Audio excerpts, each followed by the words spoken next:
Good evening, SOBs, and welcome back to Stream of Blood. I'm your host and storyteller, Jared Logan, and I am so happy and proud to present tonight's game to you. Tonight, you have tuned in to Vampires of Pittsburgh. This is our 24th session of Vampires of Pittsburgh, and we are deep into our second season already with the third episode of our second season. We are now anarchs.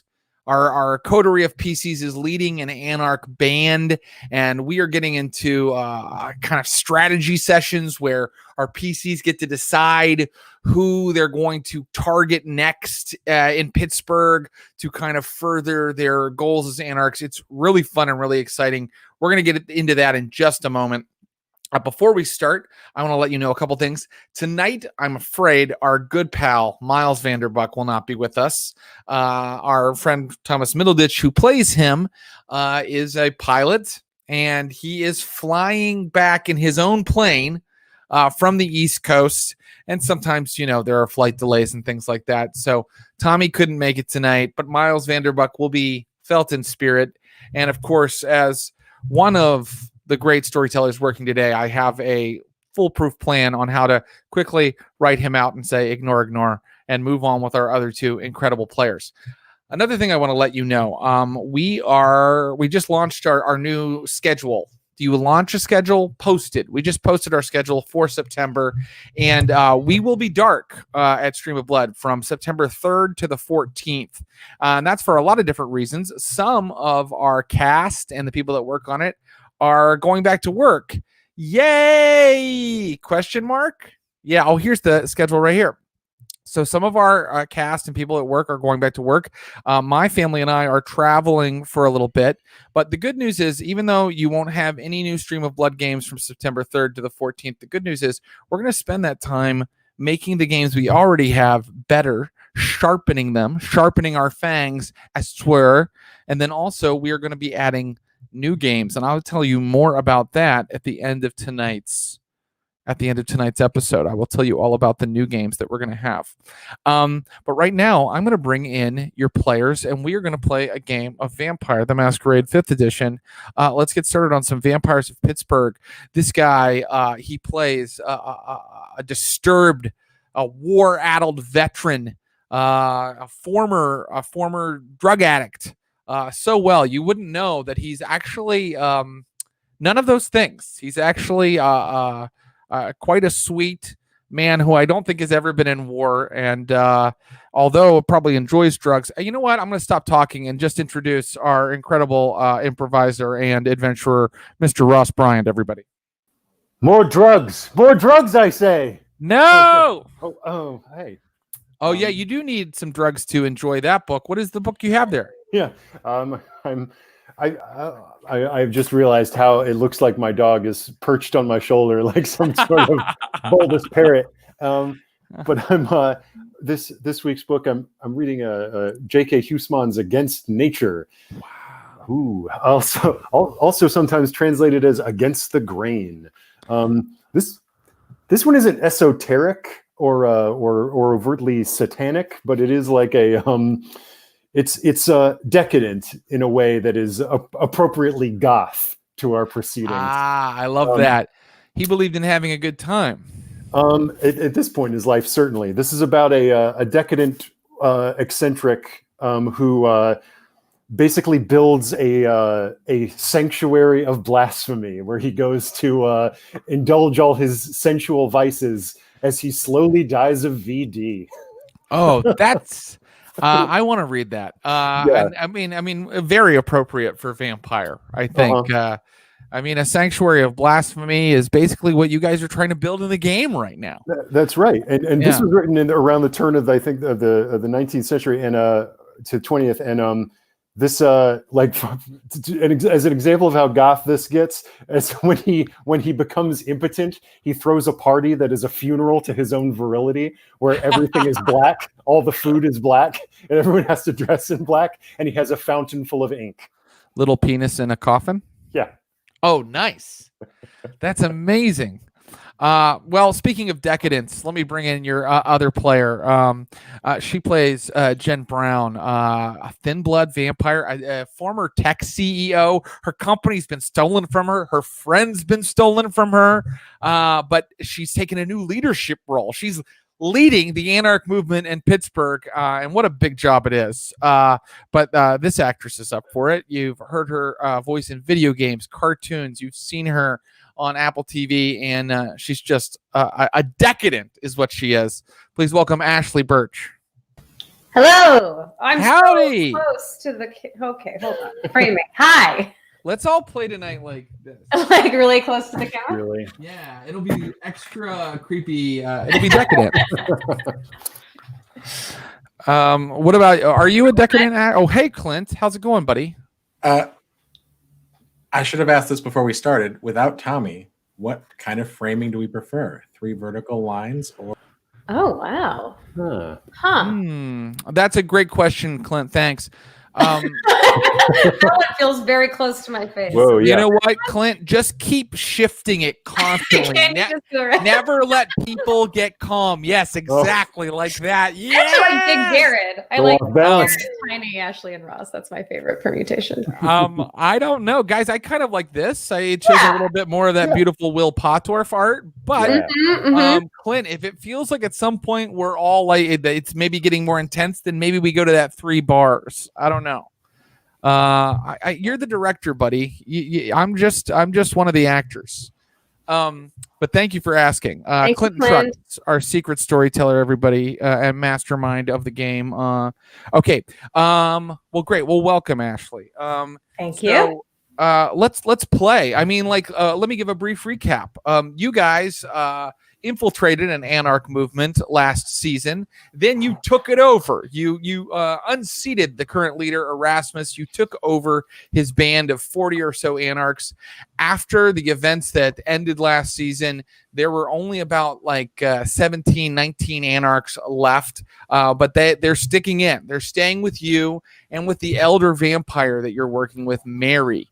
And so you guys have decided to protect this little family, forward this movement, topple the Camarilla that controls Pittsburgh, and to do that, you've been kind of taking shot at different targets. Initially, you decided to attack a coterie of vampires, of Camarilla vampires called the Blood Dance. And in the last 2 sessions, you infiltrated their nightclubs that they control. That was the Blood Dance's territory. You did this by having Jen Brown use a thin blood alchemy power that changed her physical sex so that she was not recognizable to them. She then seduced, a vampire named Misery, who was a dominatrix, got into their camp, led Curtis and Miles there, and then you guys did an attack on that haven, but you made it look like it was the Nosferatu. And the reason you did this is Jen Brown learned from the thumb drive she originally got from the prince in our very first episode that the Nosferatu and the Blood Dance would maybe have reason to have beef with each other, though the Blood Dance took over some of the Nosferatu's territory years ago. Where we left you guys is you escaped from that haven. You escaped from that haven, and you headed into Polish Hill. You tried to lead them on a merry chase into Polish Hill, the cults that followed the Blood Dance, their minions. You led them into Polish Hill to kind of pin it further on the Nosferatu, and it seems that you were successful. You broke into a suburban house that was for sale, and you locked yourself in the hot water heater room in the basement. And Miles was with you. lacking Miles tonight for reasons beyond our control. And if you play a game at home, you know that this is what always happens. You've got to have creative strategies for working around this. I'm going to rule that we are going to find out how you escaped from that house and got back to your haven and the other Anarchs with just a couple quick rolls. We're going to kind of say that was the end of that story. Tonight, we're going to have more of a downtime session where you guys kind of work on your own plots, decide on your next move. But first, we're going to see how well you escaped from Polish Hill. So first, I want to return a point of willpower to both of your characters. Thank you very much. Oh, we just get We're one both back, so huh? low. Because I used so much. I know. I think we both did last time. Well, there will be ways to get more back during the session, but right now you only get the one back because it's a new session. And then the next thing I'm going to do is I'm going to rule that, you did have to slumber while you were in that room with that hot water heater. You effectively become dead. You guys were almost falling into your slumber while you were trying to get into that room. And so now you're all kind of tucked into a room underneath a house that's for sale, and in like a carpeted basement. The whole house has been flipped and redone. You're kind of, squashed back in this room with a hot water heater with Ruby with you. And as dusk, as the sun goes down and dusk falls the next night, I want a rouse roll. Now that's interesting because Curtis, what's your hunger at? You were so hungry. I'm at 4. You So are. if I fail this, something bad will happen. Oh, That's no. right. And I'm gonna tell you right now. That's exactly what I had. If your hunger reaches 5, something horrible happened when you escaped. We've already decided that you escaped, right? We already decided you're going back to Brownsville Hospital tonight. But what happened? Let's find out with a rouse roll. Let's start with that. Can both of you give me a rouse roll to see if your hunger goes up? I succeeded. So I think I'm at a hunger of 2 still. Okay, that's good.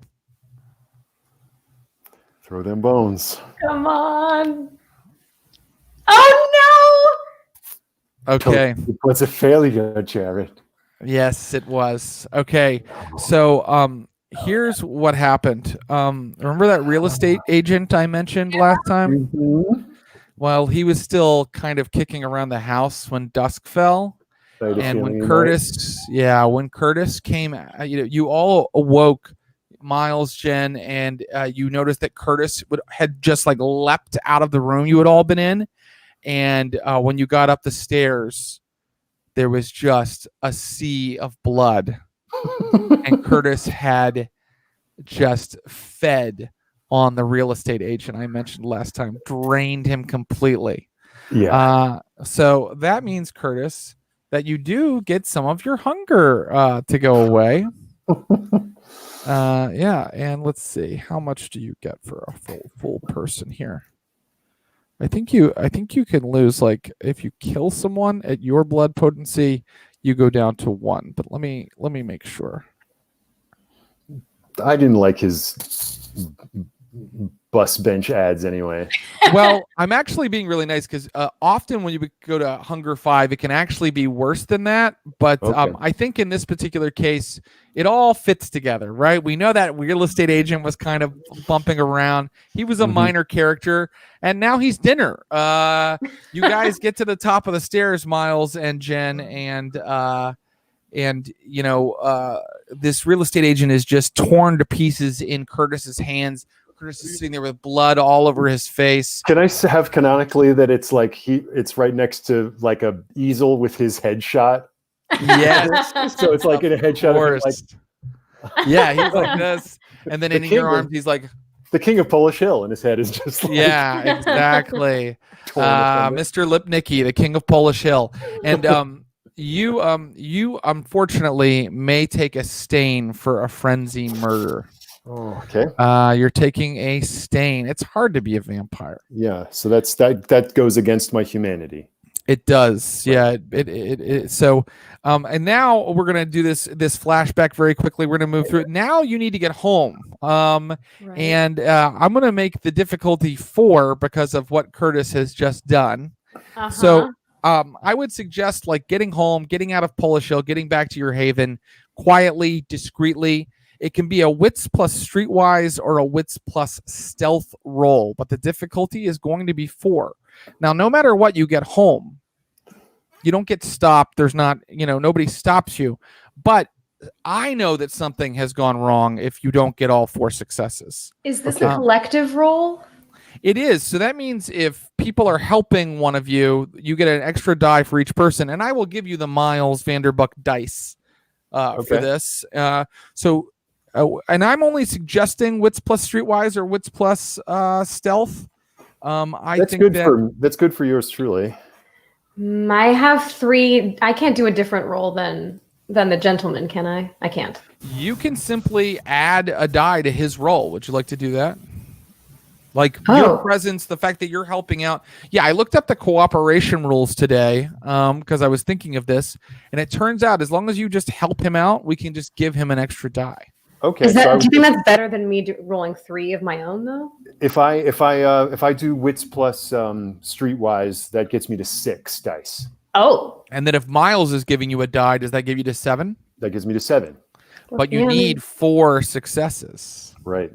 And so because if you you're covered in blood and just murdered a dude. Right. Well, good thing you got a willpower back. We'll see if you make it. Yeah, I've got. Okay. One more question. Since I drained Lipnicki, since I drained him, what's my hunger at now? I think that we're gonna take it down to 1 because you drained someone completely. Oh, how satisfying. Okay. All right. Okay. So I'm rolling 7. Does Jen also add a die, or does it go to 8, or is it just 1? I think Jen's adding a die and Miles is adding a die. Each of them. Okay, so then I'm rolling 8 dice. Oh. Okay, great. That's you just have to get half of them to be successes, and you got out of this free and clear. Come on, baby. 4 successes. Hey, there you on go. the money. Okay, so Hot dice. I think that the next night Dylan is actually waiting, driving around the neighborhood in a car, and as you guys are creeping around in the bushes, she pulls up and is like, "Holy shit, get in!" You guys hop in the back, and she gets you back to Brownsville Hospital. And so tonight, I'm just holding Ruby like a support animal, just like caked in blood. Yeah. Miles tells you, and I won't do the Miles voice. Miles tells you that he has some business he needs to take care of, and he might be gone for a couple nights.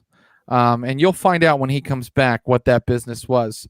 But he is going to leave for at least this session. And in the meantime, you guys are back in the Haven. Just describe to me what you do when you get back. I mean, after that experience, after that amazing, incredible, horrifying experience. Well, I guess I'm curious what the other anarchs are up to, what the lay of the land is with everyone.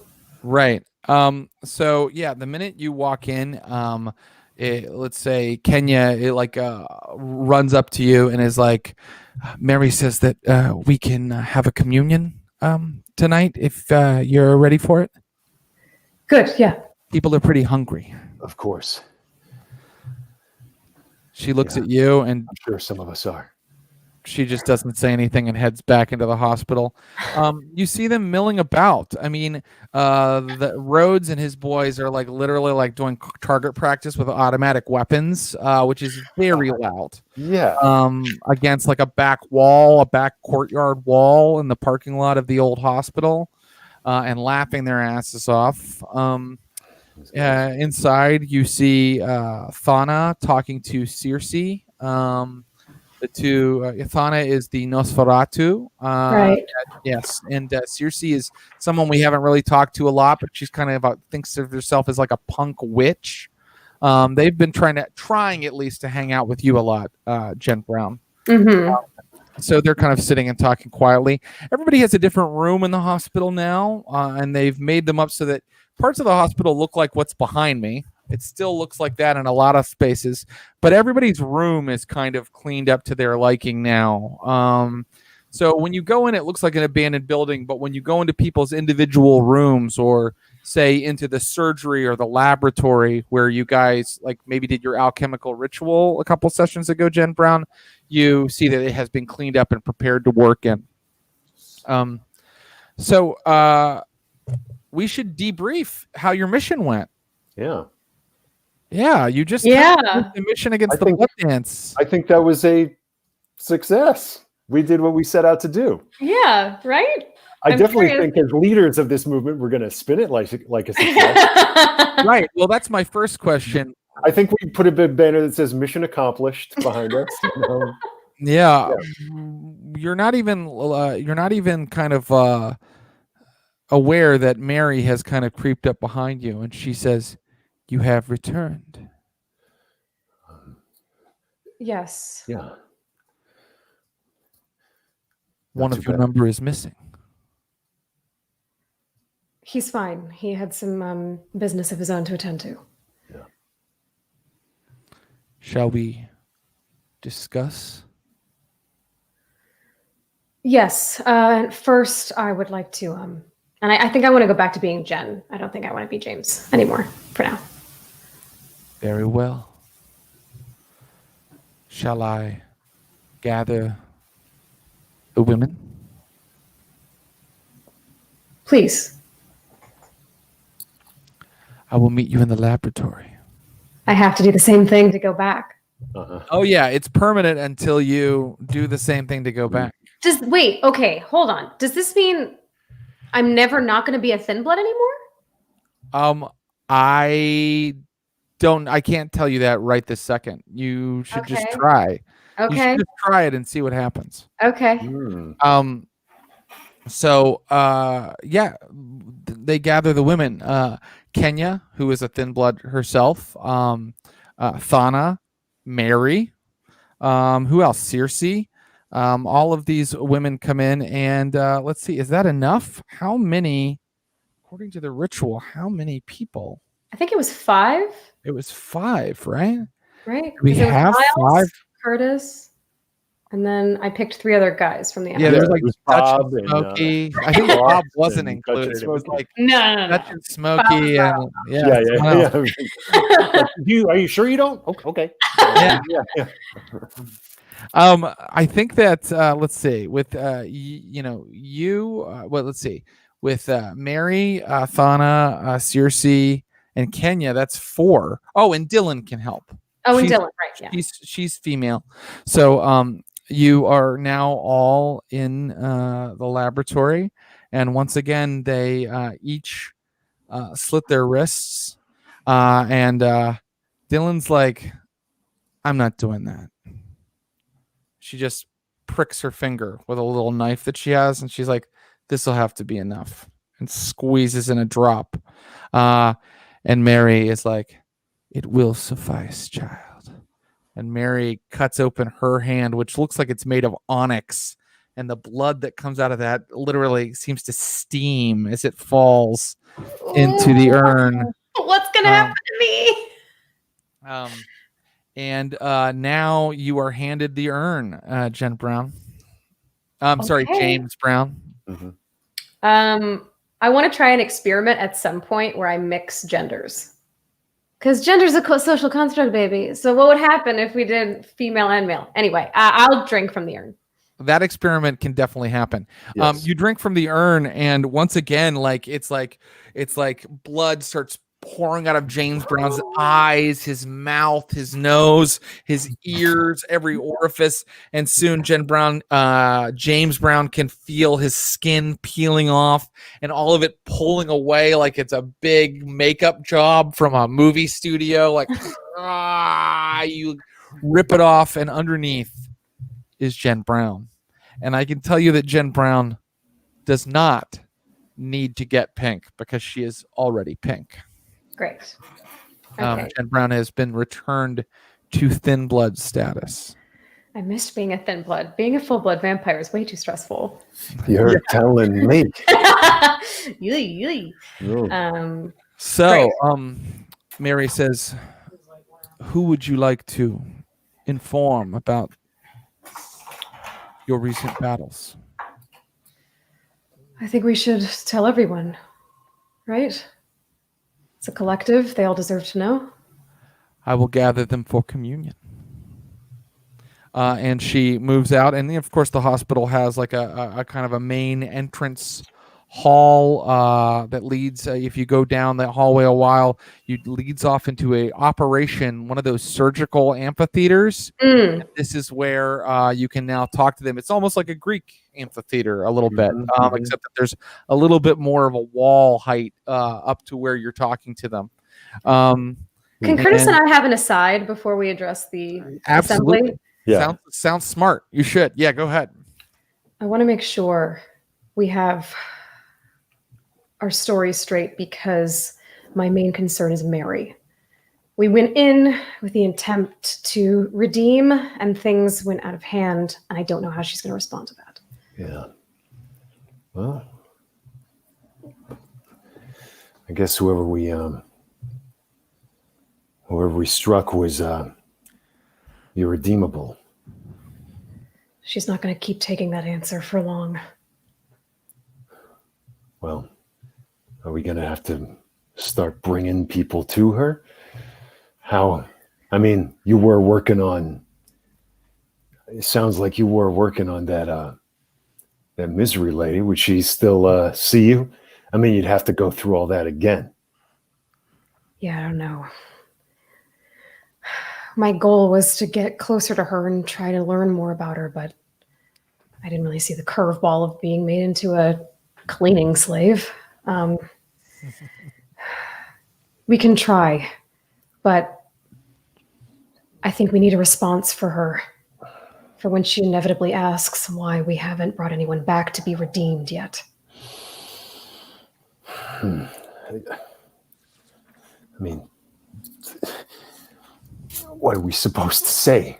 It was us or them. We can't exactly sit down and have a conversation with somebody when they're gonna move on as like an invisible shape-shifting predator and rip our fucking throat out. We Then did we a good might thing. need to- We've maybe pitted them against each other. This is a win for us. This I takes the know. spotlight off us for a second. So now we can maybe do something that requires a little more patience, like turn someone over to our side so that the missus is happy. I just need us to remember that all of this is tenuous and we don't control her. No, we're tied to a fucking bomb, and we just got to make sure we don't light the fuse. So whatever we do next, it's got to make her happy, and we might need to bring her along. Yeah. A door opens, and one of the anarchs is like, "They're ready for you." All right. Did we lose Ross? Looks like we did. Hopefully he will rejoin us in a moment. Oh, very good. Well then, Jen Brown. Oh, there he is. you're back. Hey. It happens. Okay. Yes. Did you? I'm sorry. I think I interrupted you and told you your audience was ready for you before you had decided exactly what you were going to say. I guess as your storyteller, I would say in some ways it comes down to lying or telling the truth, right? I mean, but maybe there's another layer, or you would tweak that a little bit. What are you going to tell them? I think I'm going to tell them the truth. Yeah. Great. Inside the surgical amphitheater, they're all waiting for you. Some are watching anxiously and excitedly as you enter. Others are playing it cool. The rednecks are leaned back with their feet up on the row in front of them. Mary says, "They have returned, having fought another battle in their great crusade. Tell me, Jen Brown and Curtis Krieger, that you have brought a brother or sister further along the path of redemption this night. Tell us." Okay. We have good news to report. We've put a chink in the Camarilla's armor. There is a conflict between two clans, and we have stoked the flames to turn their attention away from us and on each other. Our attempt was to gather more people to our cause. So, and I look at Mary, so that we may redeem those who have not yet accepted the angels inside of them. Unfortunately, things are not always so clear-cut. And in my attempt to bring a new sister into our fold, I was almost discovered. And so we had to act quickly. We've gained a strategic advantage, but for now we've lost the opportunity to bring someone to our side. I regret that. My goal is to... Warrior speaks up. I'm sorry, Jen Brown, but he interrupts you just like I just did. Apologies. He says, which two clans? Blood Dance and the Nosferatu. I see. Him and some of the warrior guys, they look at each other kind of pleased, like, oh, that was good strategy. Mary, her face is impassive. You can't tell how she's reacting to all of this. But what I would like from you, if you don't mind, is a persuade roll. Let's see. Yeah. Can Curtis add something? Do you have a... All right, I could if say a little bit and add to it. Absolutely, I think so. Once I hear Mary's preamble, I'm maybe a little more like, okay. As they continue to lose faith in each other, as they continue to lose faith in the ties that bind them to their clan's structure, to the Camarilla itself, they will seek a more stable faith, a truer faith. The discord that we spread among them will make them look for accord elsewhere. The accord. Smokey's like, hell yeah, man.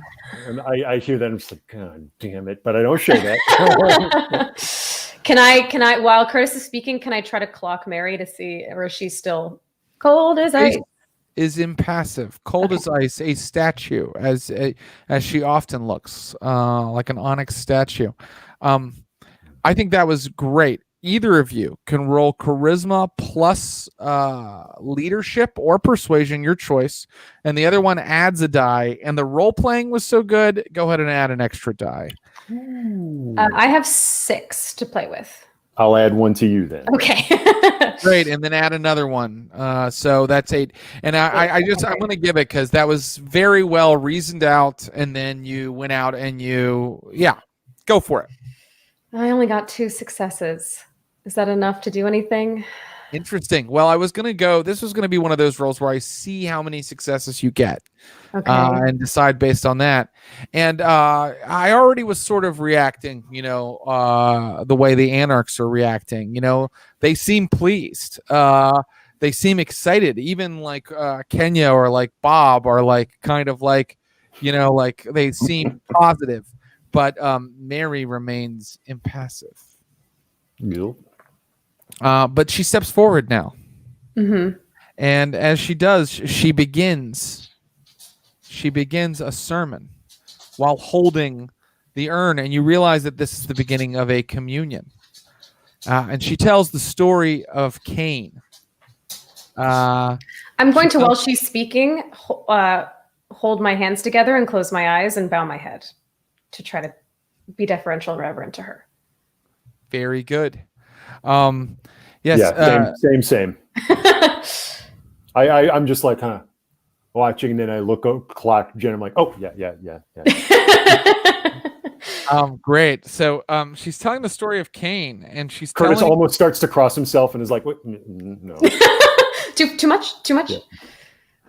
Have either of you ever heard Cain connected to the Kindred at all? I mean, as characters, you've never really talked about it, have you? I think we've only heard like these weird little like the little glimpses of their theologies, but it's never been more anything. It's never been spelled out directly. Yeah. Really. Great. So tonight, Mary tells a story about how of Cain and Abel, and it starts at first like the one that you know, but then she explains how the God that ruled the garden, the God that ruled over earth, was not the true God. You know that that it was a false God, a God of the flesh and the earth, and not a God of the soul. And so when it told Cain that it did not approve of his sacrifice, he gave it the ultimate sacrifice, his own brother. And by doing so, achieved, she uses this word, apotheosis. Cain became a god himself, the true God, the true God of the soul. And we are all descended from his blood. And therefore, we all hold part of the divine soul of God within us. That is what makes us angels. And the urn, this gift, and she holds it up, proves that the true God, Cain, is on our side, that he is listening to us and empowering us with his divine grace. You may pass forward tonight's substance. And so what comes forward now, as they pass forward blood bags and things before, the last time you were at a communion, the only thing people have this time are the like kind of rotten old blood bags they found laying around the hospital. And in fact, someone even passes forward a dead rat that Mary squeezes like juices into the urn. And soon the urn, that you feel the energy coming off of it again as you have in the past. You feel sort of it empowered. And then Mary takes a long draw from the urn, drinking from it. And then when she is done, she passes it to Jen Brown. I take a drink from it. And who do you pass it to? Curtis. And I take Curtis. I take a sip from it. Very good. It continues to pass among the anarchs. Does this mean our hunger is all the way down to 0 now, by the way? That is what it means. That Great. is what it means. And even all that gross blood still turned into sweet, sweet vitae? Yes. And that is when, after a moment or two, you hear, "What the fuck, motherfucker?" What? And everybody is like, because it's been church for the last 10 minutes, and now someone's blaspheming in the middle of church. And Rhodes is sitting there holding up the urn, and he's like, "This motherfucker's empty. There's not enough. So I guess our fearless leaders get to have their share, but fucking old one-arm Rhodes, he can just go hunt for his meal. Is that right?" No. The crew that was working with Miles to get blood, that was Kenya and Bob. Yeah, that's right. Mm-hmm. Kenya, Bob, have you not been able to find any other blood besides the blood in this hospital? Bob's like, "Well, I found the rat." And then Bob. Kenya's like, "I mean, that wasn't just the blood from the hospital, but it was all we could get together. I don't hunt."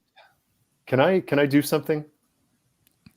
You can, because you should know that Rhodes is holding the urn, and he's like at a higher elevation than you, like over the operating theater, and he's like, "Yeah, fuck y'all." Yeah, you can do something, Curtis. Can I send out feral whispers again? You may. I want to send out like to see if what's around. I'm specifically looking for like the type of thing that would be in an abandoned building, like a raccoon or a possum or something. Oh, clever. Right. Curtis, you may do this. Use feral whispers, and let's see how you do. You very smart. And I roll what now? Yeah, that's okay. You roll your charisma plus animalism. Great. And you must do a rouse check per type of animal. So are you trying to get all the animals or just a type of animal? I really just want the closest one. Great. you go ahead and give me that rouse check, and then you may go ahead and roll your charisma plus animalism. Okay. Okay. Okay, I failed my rouse check, so my hunger goes up, right? 2-1. 2-1. Okay. And here comes the check.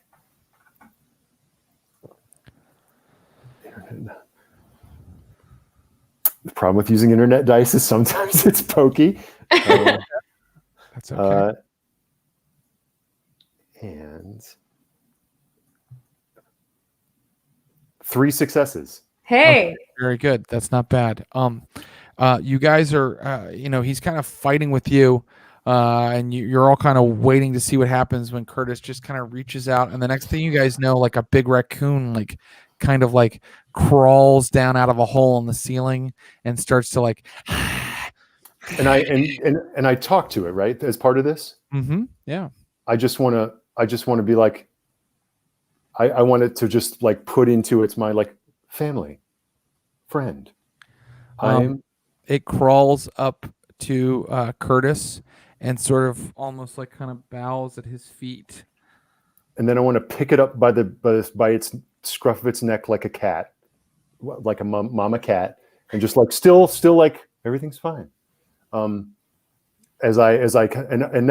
this is all. Now I'm walking up towards him. I'd like to, as just like, and just like pour and as I do that, as it's like dripping on the floor, just then hold the bleeding raccoon over the urn. He's meeting your eyes as you do that. You think I want to drink that shit?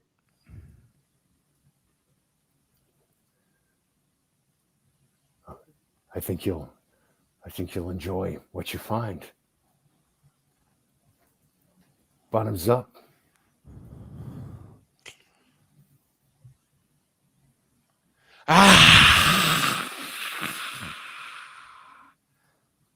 And he hands the urn back to you, Curtis. And I just throw the raccoon down at his feet and walk away. Are we beasts or angels? That is the decision that will meet us night after night. This is Mary. Remember that as you go out into the darkness. It's always a choice. Beasts belong in cages. Angels, they fly free. Some people find her speech to be a little much. You may maybe see someone roll their eyes, but people start to disperse. did everyone get fed? No one got fed besides us. Is that the deal? No, Can we everybody. say that everyone got fed? Everybody got fed except for Rhodes until our friend Curtis intervened. I'm sorry. Mm-hmm. So Okay, the urn went around among the anarchs, but it was out by the time it got to Rhodes, and now Curtis has intervened in a very creative way. I did not think of. So here, which I love that. Okay, so here is here's the next thing that's going to happen. You have given your debrief, and I want you to know how you did. I want you to know what you got from it. Okay, so from this mission, you get 3 XP each of you. For 2 sessions and 1 story. Yep. Curtis, your ambition is to destroy Pittsburgh's drug trade, so you don't get a willpower, but Jen's is break free from the Camarilla, which I think attacking the Camarilla and also having them try to put you in a cult and then escaping it, I think that counts. So, Jen, you can take another point of willpower back. Nice. Also, I want you to know you know that the Blood Dance's haven has been compromised. You know where it's at now. You know where they live. You know that Blood Dance agents, the Forever Clean company, have been identified. I mean, that's helpful too. If you see those people around, you know that the Blood Dance is involved. 1 Camarilla vampire has been dusted. and a possible Nosferatu versus Blood Dance conflict has been ignited. You don't know for sure because you don't have agents among the Camarilla, or you haven't like searched out that information yet. I've decided. Can I ask a question? Yes, you absolutely may. Is there any way that through some searching on the internet, I could find out if our little ploy paid off at all? I'm trying to think of how. I mean, obviously, Sabrina is an agent of the Nosferatu. I don't know how much that's... I mean, they don't use technology, but she does. I'm wondering if maybe there's a way, without getting discovered, if I could like key into conversations or something like that. I think that there absolutely is, but as you can see just from us talking about it, it would require a lot of thought and effort and probably days of effort, right? Like, so what I'm proposing is that between missions, when we have these little downtime sessions, maybe you choose a couple things that your character is working on. And I have a list of possible things right here. You just gave me a specific example of reconnaissance. Like maybe each time you come back to the hospital here, you say, hey, I'm going to use some time to work on getting information from the city. We'll have you roll using a role that's appropriate for you. But we will say that it takes place over, nights of time instead of just like in one night, because I think something like that, like what you're suggesting is basically like maybe hacking Sabrina and then like monitoring her communication. That seems like something that might take a couple nights to do. Does that sound reasonable? Yeah. Okay, great. Do you want to do it now, or do you want to? I'll let you finish your debrief. Yeah, my debrief ends with just saying that I think I'm going to start monitoring how much trouble you've created in Pittsburgh and call that your rebellion score. And your rebellion score, I think, started at 6 because you killed the prince and the sheriff and set the city on fire. But last the Blood Dance mission, it didn't cause that much of a dust up, right? It was pretty low key, and it wasn't obviously you. So I'm only adding 1 to your score from that, which is good. So you're at 7. But I've decided that when it gets to 9, something happens. Okay. Yeah, stuff starts happening. So okay, but bad stuff, I'm guessing. You're a 7 out of 9 now. Well, I think of it as Grand Theft Auto. When all the little stars fill up, the SWAT team starts coming. So, sure. Okay. But no one knows where you're at now. And we did leave a splatter painting in an open house. Yeah, well, that's true. And people will be working on that surely to solve that murder. But at the same time, you guys really succeeded on getting back to your haven. You got those 4 successes. So as far as you know, your characters have gotten away free and clear for now. But I just wanted to let you know that Vice is always tightening and people are paying attention. And surely certain people out there are looking for you. Oh, yes. So now I'm going to open up the game to whatever your characters would like to do. There is a hospital full of anarchs. There's all kinds of options, like Jen Brown just came up with one for how you might spend your time. And we're going to let several nights pass. And Miles is gone during those nights because he's like Wolverine. Wolverine would leave the X-Mansion and then like come back a couple weeks later. He's the Wolverine of our group. And I feel like Thomas would appreciate that comparison. Yeah, I'm sure he would. And unfortunately, Cyclops and Kitty Pryde have to keep things running while he goes off. Which of us is Kitty Pryde? Oh, no. Ross.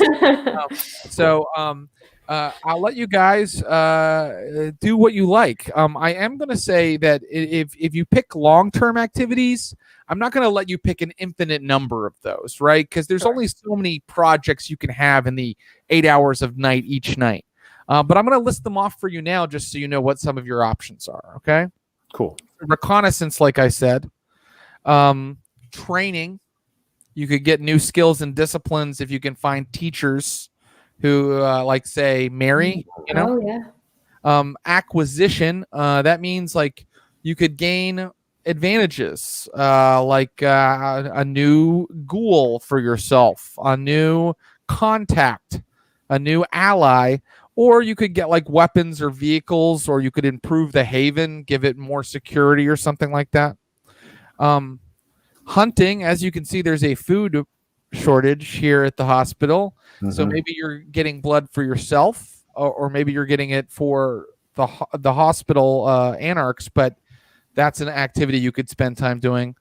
So plotting. So vampires are always plotting against each other. And this is a catch-all for if you have like a crazy long-term project you want to work on that doesn't really fit into any of these other categories. It'll be like something that where I'll say, well, you need to accumulate 30 successes. And then every time you come back to downtime, you can roll again and try to get up that high. And then at the end of it, maybe you've discovered the location of a buried elder vampire, or you have, I don't know, name something weird or machinations. I love that this is just turned into an open world video game. Yeah, It's my favorite. It's so open-ended. It's so open-ended. I hope it works. You know, I'm excited to try this, and I think that you guys will know how to do it well. Okay. Recovery is my last thing. Sometimes it takes days even for vampires to recover from aggravated damage. So that can be your last. You can also recover from aggravated willpower damage if you choose it kind of as an activity you're focusing on. Okay, so those are your options. I'm happy to list them again anytime you need. And there's also all of the NPCs are just floating around. You can go and talk to them about anything you'd like. I have something that I've wanted to do for a while, I think, that falls into this category, which is vis-a-vis finding or acquiring assets and pursuing my ambition. I would love to. There was a real douchey drug dealer who used to be my connect that we met like way back in like Brad Lockwood back in like second grade. Brad Lockwood. Amazing that was on the tip of your tongue. Yeah, wow. I would really love to have him suck from the tap. Really? Oh, okay. So that's incredible. So this will. I would love to do to him what he did to me. Yeah. Ooh. I think that we will handle it abstractly at first, but at some point a scene will present itself to us. So in order to kind of put everything in place, you know, have the conversations night after night and like track him down, have the conversations, and eventually get him to where he's open to this, you're going to have to make some rolls. And let's see.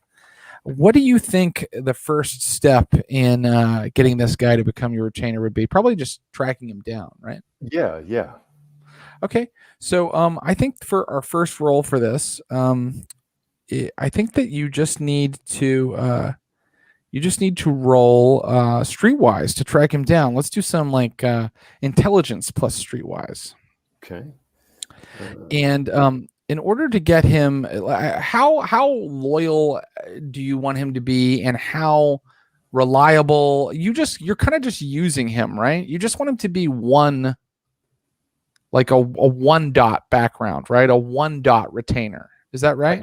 I guess, yeah. I mean, I don't want him to be shifty and betray me, but I mean, really, I think Curtis is telling Jen that like it might be good to have some connections on the underground.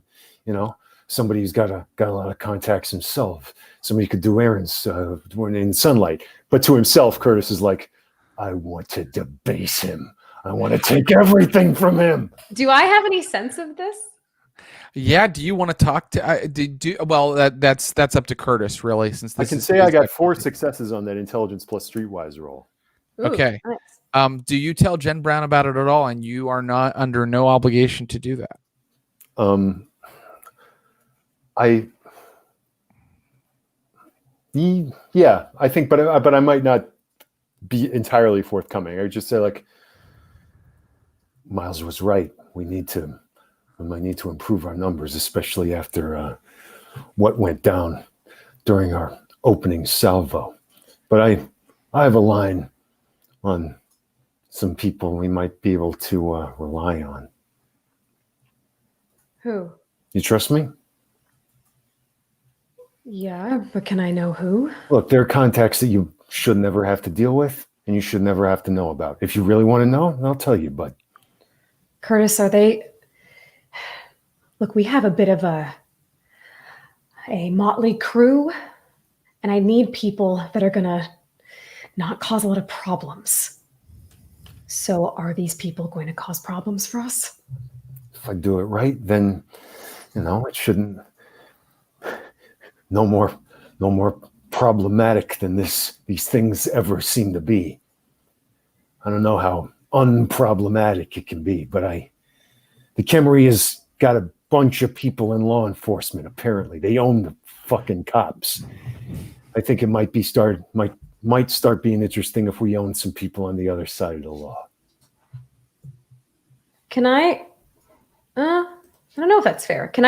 Would it be fair for me to do like an insight roll on him? Is that fair? I think it is fair, but you know what? Since it is a little PvP, I will ask Curtis, and Curtis, you can definitely go no. Mm-hmm. What was the question again? She's asking if she can do an insight roll on you to see how truly kind of obsessed you are.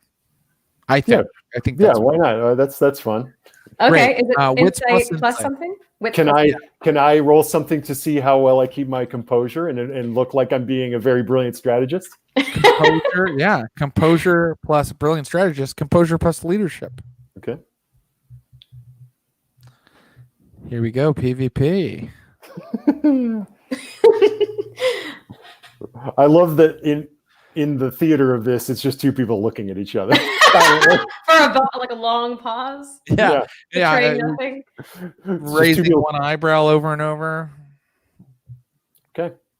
So first I want to know how many successes did Jen Brown get? 2. And now I want to know how many successes did Curtis Krieger get? What? That's an impasse. You have to take him at his word, or Jen Brown probably does. Take him at his word for now. Cool. And I can't tell if she thinks there's more going on. I mean, if she wants to continue to be suspicious later, that's up to her. Definitely within her purview. But for now, Curtis has successfully explained himself. And Curtis, I can tell you that you do find Brad Lockwood. And so, in order to deal with acquiring him as a retainer, basically a ghoul, I only need to know, do you want him to be very addicted, very reliable, and really kind of by your side and doing as you want? Or do you want to kind of keep him in his own apartment, kind of in the dark? You occasionally go and give him a bit of the good stuff and he gives you information. Because that's like a 1-dot retainer. But if you wanted him to be more, he would need more dots of it. So what are you thinking? Okay, I feel like Ross, the player strategist, would maybe prefer the 1-dot guy, but Curtis, the guy with a score to settle, wants to turn him into an animal. So I'm like, but I don't think even that version of Curtis wants him hanging around all the time. Great. I think that you've done it then. And I think I'm ready to set a scene. Okay. Which is that one night shortly after the communion we just described, Curtis finds Brad Lockwood, and Brad's deal is that he sells the opioids, he sells the oxy out of bars, right? He just takes up a table in the back, but he keeps moving bars. That's kind of his strategy to not get caught, to not get in trouble. Some of the bartenders he pays off. The thing he does while he's doing this, he never touches his own product, but he has plenty of drinks. And so after the third bar he's visited that night, he's kind of in an alleyway swaying. Ooh. Not a smart drug dealer by any stretch of the imagination, but he probably has an alcohol problem. Mm-hmm. People don't act smart when they have those problems. So he's kind of like leaning against a wall, kind of alone, as he's like trying to get his keys out of his pants. Okay. And then maybe suddenly he notices a dog sniffing around his ankle. And then there's a hey girl. And she just hey, just licking, nice? nuzzling. Are you nice, girl? Yeah, she's real nice. Oh. Kurt, hey, man. Hey, what's up, Brad? Hey, I'm all tapped out tonight, man, but if you check me out tomorrow night, man, I can help you out, dude. Damn shame. Maybe I'll be back around then. Although I haven't seen you in a while. Are you trying to get home? You don't look too much to worry yourself. You okay? I'm all right, man. I'm all right, dude. I've driven drunker than this, and he starts kind of wandering towards his SUV. Mm-hmm. It's an old SUV, 90s SUV. 90s Suburban or something. Yeah. And it's like, hey, this is call me a child of the 90s, but this is where I get those friends don't let friends drive ... things playing through my head. Here, let me give you a hand. And I reach for his keys. I don't have any of the shit back at the house, Kurt. I don't keep a stash, man. I take my stash out, I sell it, then I go re-up and I go sell it immediately, man. Hey, I know how it is. I know you want to fix, man. I don't have it back at the house. I promise you, Brad. I don't need anything from you. And can I unlock? Have I over the course of this? Have I gotten the keys out? Sure. And I unlock his the Suburban and like kind of helping him up. Hey, there you go. There you go. It. And once he gets in, you can see that he's kind of nodding off a little bit. I get in the driver's seat, and I get Ruby in there as well. Yeah. And I've never done this before, so I'm like, I think, in the privacy of this car, if it is a relatively private zone, it is. I mean, yeah, you're kind of in a dark parking lot after closing time of the bars, a couple hours before dawn. And I think I just maybe nick myself and like get a little of that vitae, and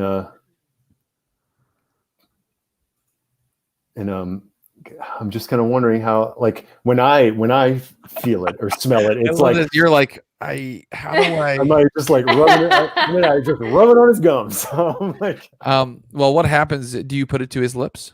Yeah. Well, at first, he's like, "What the fuck, man?" And he pushes your hand off, kind of ineffectually, but he pushes it off. But you see, there's just a bit of the red on the tip of his lip, and he's like, and then he's just on your arm, like he just can't help himself, and he's just like, oh. And it's so much more intense than when Ruby sucks me. You need to give me a rouse roll as you feed him. Oh, I'm bad at those. Let's try it. Yeah, let's try it again. Yeah.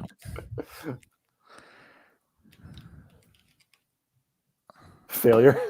Okay, so your hunger goes up by 1, and you may add a retainer 1 to your sheet, because if you only want him at 1, you only needed that many. You got enough successes to go ahead and add him. Now, some of these things might not be permanent, always perpetual. You keep them advantages, right? You might use them up, they might die. Something could go horribly wrong, but for right now, Curtis Krieger, you have turned your old drug dealer into a customer for the most valuable drug of all. Yeah, so I take it away, and I remove it from his mouth or whatever, and can I just be holding his like, take the head off and be like looking into his eyes. It's like, maybe you should sleep it off, Brad. I'll be back around again. But don't worry. Can the first one's always free? Can Curtis get a text from Jen? He can, but I think he gets that line off first, and he gets a point of willpower back as well. because he is he's moving toward fulfilling his ambition. And then the text from Jen Brown comes through. So it's going to say something along the lines of like, maybe I sent one a while ago that's like, you all right? And I haven't maybe heard back. And so then I send another one that says, don't make the same mistake I made with Sabrina. Like, make sure he doesn't go blabbing, basically. Yeah, I mean, can I retroact? We've been having this whole conversation. Can I retroact? I guess I can roll to see if I've been pink. Oh. Well, I think I would have. We just kind of jumped into it, but that particular person, they weren't paying very close attention to anything. And Right. your 4 successes kind of put you into that ideal position. You know, you might have caught him earlier in the night, but you waited until he was at his most vulnerable. You are a predator, Curtis Krieger. that's right. Let's move to Jen Brown. Jen Brown. I think you get back the thumbs up emoji. A very ominous thumbs up. Jen Brown, you get your thumbs up emoji, and you may spend some time. You can talk to any of the vampires that are here in the hospital, or you can choose an activity for yourself. And it might not be like Curtis's, where one role is sufficient, but you can start working on something. I mean, I have so many activities that I want to do, but I think the first thing I want to do is I want to talk to Mary. Great. And you find her where you always find her. She has taken a room and she has just taken everything out of it and painted it all completely kind of sky blue in the ceiling and kind of green on the floor, almost like a child's room where it looks like green grass and blue sky. She didn't go all the way and have someone put clouds on the wall. And she's kind of sitting in there Indian style. There's no furniture in it. The only thing in there with her is the urn. And when you arrive, she opens her eyes. Hello, Jen Brown. Hello, Mary. It's okay to talk for a second? Of course. I'm going to go walk over to her and sit cross-legged the way that she is in front of her. What's on your mind? I wanted to check in with you to see how you're feeling about the last communion. It was a disaster. A disaster. Yes. The man Rhodes blasphemed during the service. And I did not want them to think less of you during the service, Jen Brown, but I worry about your commitment to redemption. I was afraid you might. I actually came to ask your counsel.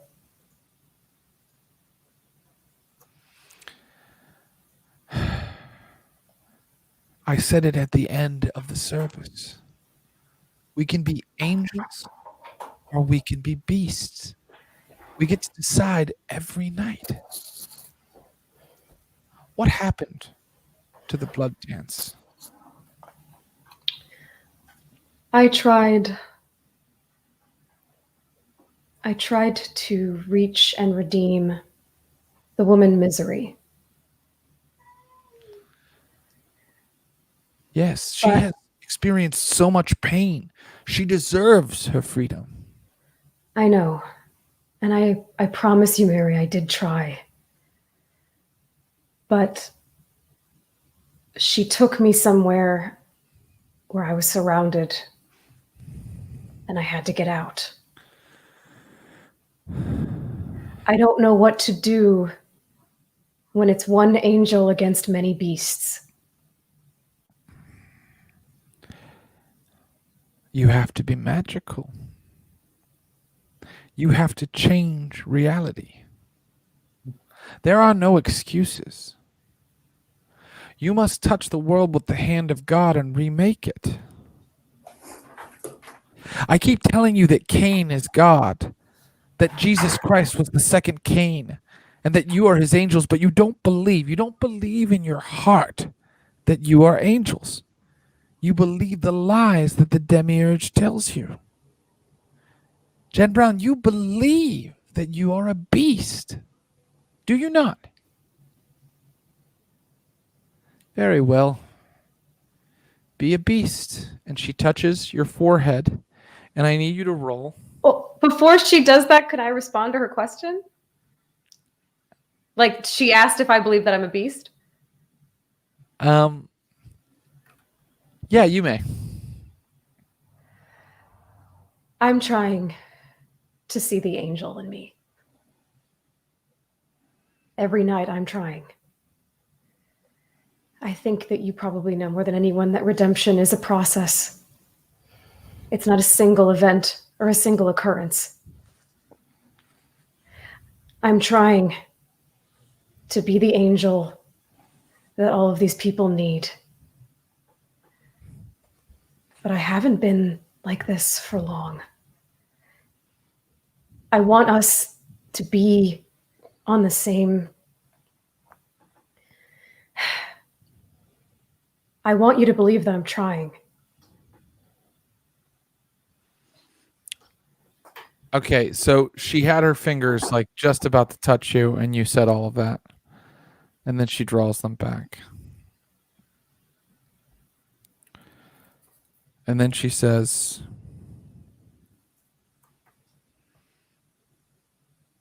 I believe that you are trying. But what I am telling you is that trying is not enough. You have to do. Would you like me to set your angel free? Would you like to see how powerful you really are?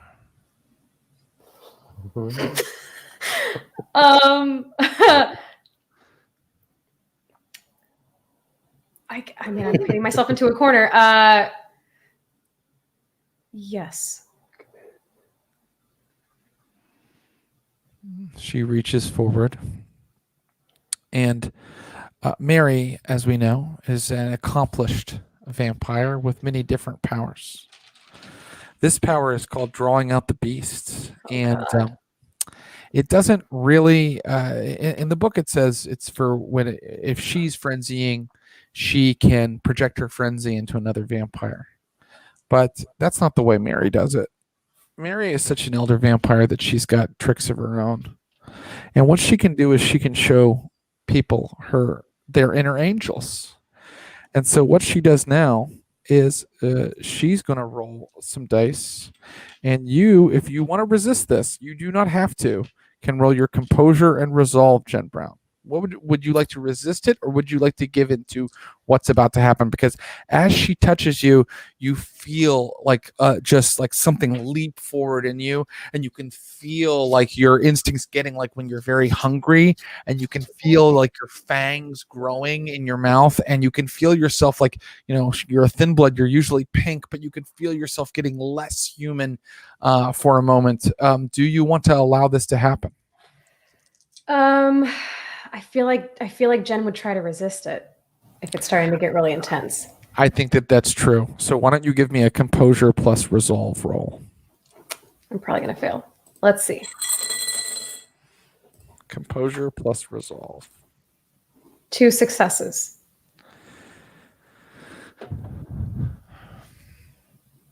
Two successes. So Mary pulls her hand away and goes, Why? Why do you continue to deny your divine nature?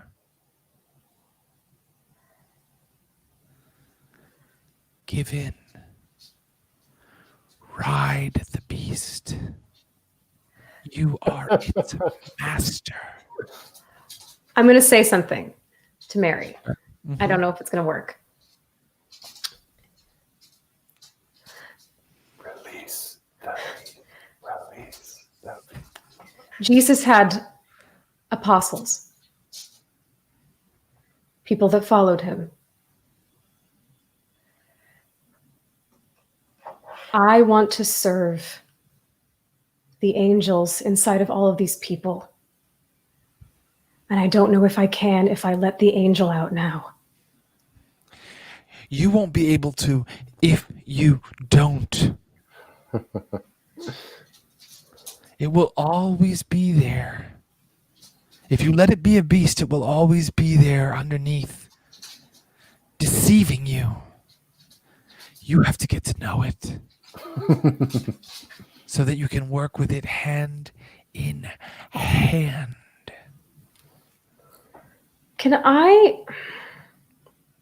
This might be cheating. Is there a way to tell? What I want to do is I want to bring up the night that Mary lost her way. And I want to try to use that but I don't know if it's going to super piss her off. So I kind of want to see if I have any insight into bringing that up, and like if that will make her upset.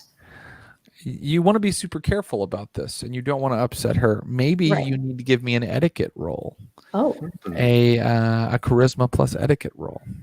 I can do that. And I can tell you that, correct in assuming that might upset her, but if you get even one success, you will not upset her. How about and then 5? Wow. Okay. So Jim Brown is polite. I'm y'all. polite as fuck, gays. well, you know how to talk to an elder vampire, put it that way. And a lot of that, by the way, is not just, being polite like Dear Abby manners. It's like knowing how to respond to a dominant predator, when to turn your eyes away and how to like kind of move your body language. And so Jen Brown has just crushed it. So with 5 successes, you can tell me what you say, Jen Brown, but you can also tell me what you want from her.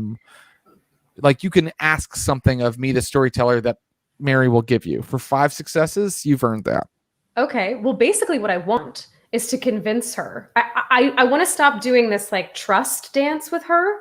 I want her to believe that whatever I'm doing is in the service of awakening angels within everyone. And it's that we're on the same path. So even if I don't frenzy out, or even if I don't redeem every person I see, I'm on the same path as her, and I'm making choices on that path.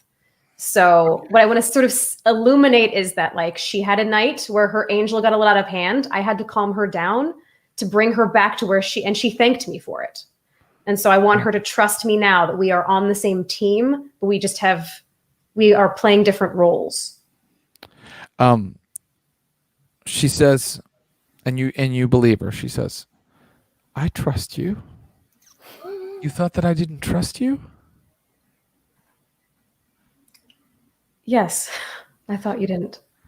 Jen Brown, I will never betray you.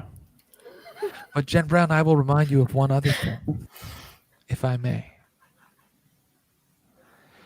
When I frenzied and became a beast and went on a rampage, that is when you touched me. And that is when we decided to follow the path of redemption. It all brought us to where we are now. Cain is watching over us.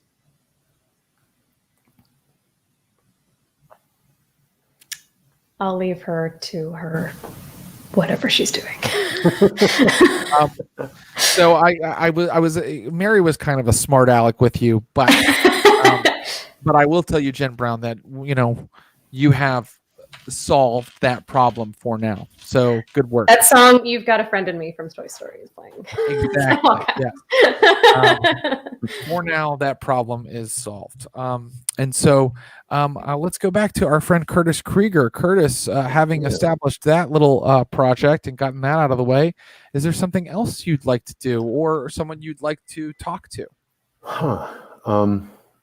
The other thing in the list, the weird thing is mine probably concerns Mary also, but maybe not, because I think Curtis has also had echoing in his head since that first night with the Anarchs, when she spoke in his head saying that she could teach him. And absolutely, and you can absolutely go to Mary and ask for training. Is that what I would like to do? Oh, hell yes. So, the next night, hello, Curtis Krieger. Mary, and I can't help myself from kind of like genuflecting a little bit and being kind of awkward. You, when I first saw you, you said in my mind that you could teach me. And I feel like I've grown so much just since we've been together. You told me to be patient, but I hope that we've begun to prove ourselves. I just want to let you know that I haven't forgotten, and I want to learn. I want to learn what you had to teach me. You have not begun to prove yourselves to me. There is no start and end to this journey. Withholding affection, Curtis. We have always been on. What is it that you would like to learn? I hear things.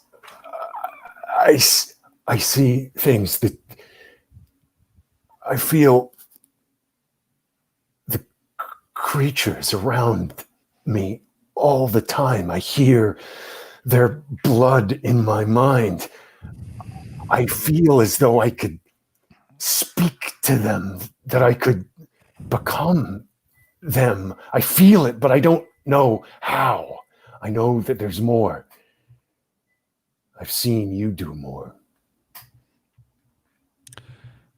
What do you think that you are speaking to when you speak to those creatures? Do you think you're speaking to their mind? Speaking to the blood. That's right. Let's be silent and speak only with our blood. And so what I would like is for the two of you starting night after night for a while, you just kind of meditate facing each other.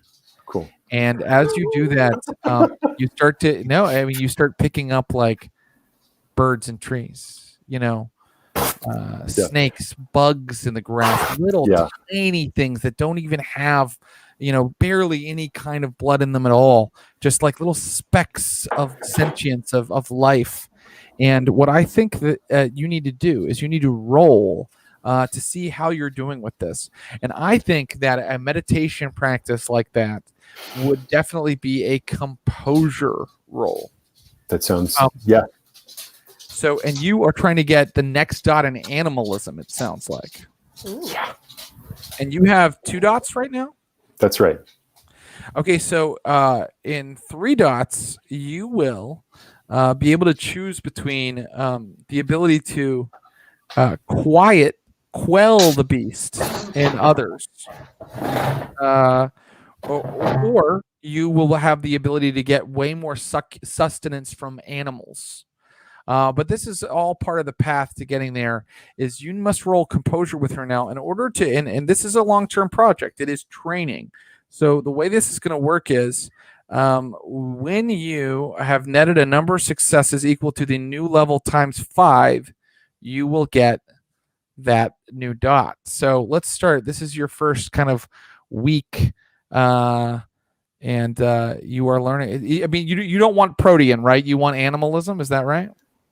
That seems to be what he was saying. Although, I mean, not well. I just want to make sure because I don't want to cut off an option for you right now. Right.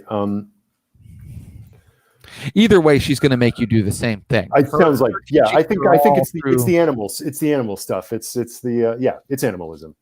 It's animalism for sure. Okay, because his bond with Ruby is so important, and I feel like he wants to develop this. He wants to paint with all the colors of the wind. He wants to absolutely hear the wolf cries of the blue corn moon. I'm going to make a note, and I'm going to ask our secret storyteller Clint to make a note of how many successes you have on this progress clock toward that new power. But go ahead and roll your composure. Just flat composure. I think composure plus. I'll actually, for a discipline roll like this, I'll allow you to roll something else. Let's see. Composure plus. Ooh, awareness. That makes sense, right? Because you're trying to be aware of all of the blood that's communicating around you. That is a meditation practice. Yes. Yeah. Okay. How I go? 3 successes. 3 successes. So you're on your way. You are 1/5 of the way there. Curtis Krieger is 3 out of 15 Right. toward his new discipline dot. And of course, It ain't nothing. Trust the process. At some point, you can just cash in XP as well. Like, I'll let you pay the rest off with XP or something. So XP counts as well. But that's how we're gonna do this, to kind of give you guys little activities outside of the missions. Okay, so that's done, and that's taking night after night. So let's go back to Jen Brown. Curtis gets back from well, what a weird split personality Curtis has. After he enslaves a human, he then goes and meditates for a week. Yeah. He's got a lot going on, that guy. And so, Jen Brown, is there someone else you'd like to talk to, or some other activity you'd like to kind of pursue? I think I'd like to consult Curtis. Yeah. Because my little pet project that I'm kind of attached to, but might be a horrible idea, is trying to get the vampire hunters to do some of our dirty work for us. That's right. But I don't know if that's just playing with fire. But if there's a way to sort of, since we have so much information on the Prince's hard drive, to sort of feed them information and point them in certain directions, to have them maybe cause some chaos without us even having to really lift a finger. Yeah, and I feel like we shouldn't let off.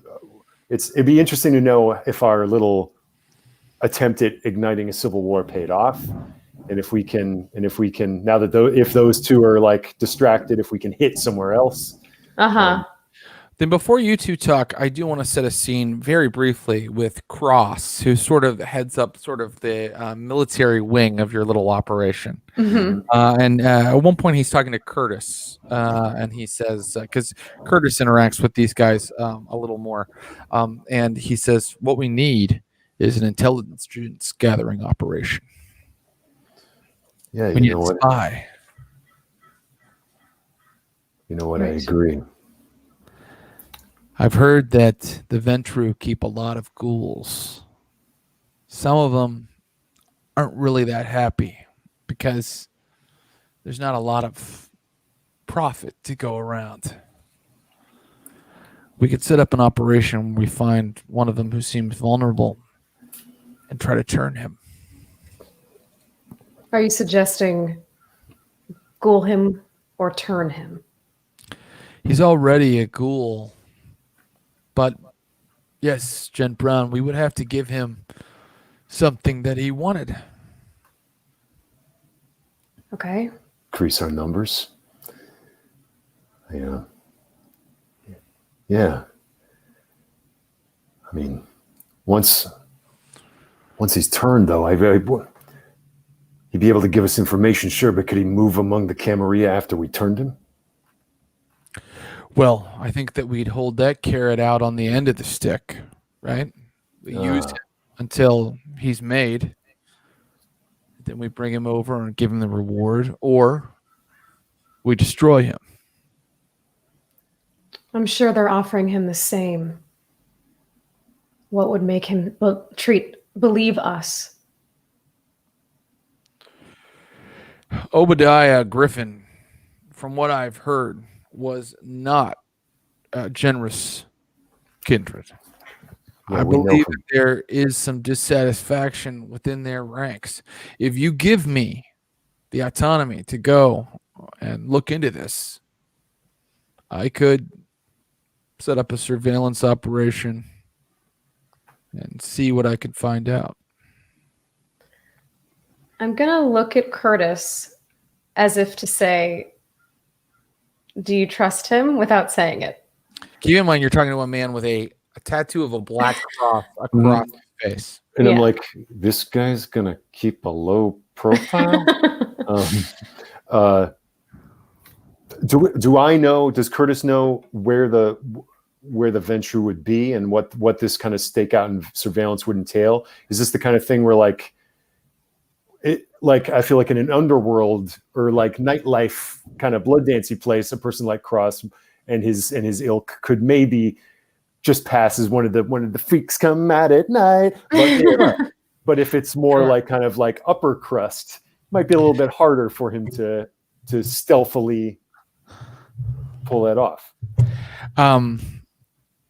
These are good questions. So you guys know from the thumb drive, and perhaps you're discussing it now, perhaps Jen Brown is kind of bringing it up, that the Ventru operate out of the Steel Stacks, which is a big concert venue / mall type area. That's where they have their communal meetings, but each of them individually sort of heads up different companies that are very forward in Pittsburgh. Not as many tech companies, which is why they were trying to acquire Grouper. They have a lot of the old companies that manufacture condiments and things like that. So to answer your question, Curtis Krieger, without a roll, you've asked the right question. It looks like Cross could really fuck that up. Mm-hmm. Yeah. This is I think you're right on the money. This kind of intelligence gathering operation is exactly what we need. This plan is fantastic. I think we need to put it into action. I don't know though. I feel someone as smart as you could. I don't know how well you could pass stealthily surveilling in his high traffic of places, Steel Stacks. Do you have people under you who would be able to do it? I'm trained in stealth operations. Could you? And I'm a predator. Do you have Is Dylan nearby? Do you have like a foundation or something? I was literally going to say, is Dylan nearby? They're all potentially nearby. Yeah. Mm-hmm. Do you want to go and makeup on her? Makeup? Yeah. I'm wondering if we could just cover up his so you bring Dylan in and she's like, what? Yeah, I don't really wear makeup. Why? Youth. Look, Cross, I have no doubt you're the right person for this job. This, pretty recognizable. So if you want to do it, then we need to cover it up. This is a symbol of my commitment to the war against the antediluvians that are trying to control the earth. This reminds me of my purpose. So do not question this symbol. I'm not questioning. Do that. I'm not questioning it. I'm not questioning it. I'm a fan. I just think that if you want to move discreetly amongst these people, we can't have you standing out. This makes you stand out. And I know it's important to you, but we can't send you like this. Very well. I kind of want to, okay. The symbol remains.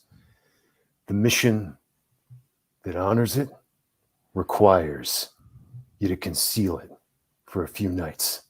And that's why, Dylan, you have to go to Sephora. Just to be clear, the idea here is to send off with makeup on to do that. I don't. Now that you say it, it sounds. Yeah, crazy, hey, you know what? No, look. I'm just a storyteller. I am an impartial arbiter of your actions. I know. We're trying to meet. We're trying to meet a person. A vamp. We're trying to meet a vamp halfway. I don't know that. I don't know that sending a big burly guy with a cross with a ton of concealer on his face is perhaps any less. Probably not. I would just, if Dylan had makeup on her, I thought it would be it'd be funny to see if it even matched. I told you the person who might be able to actually move among them the best is our good friend Dylan.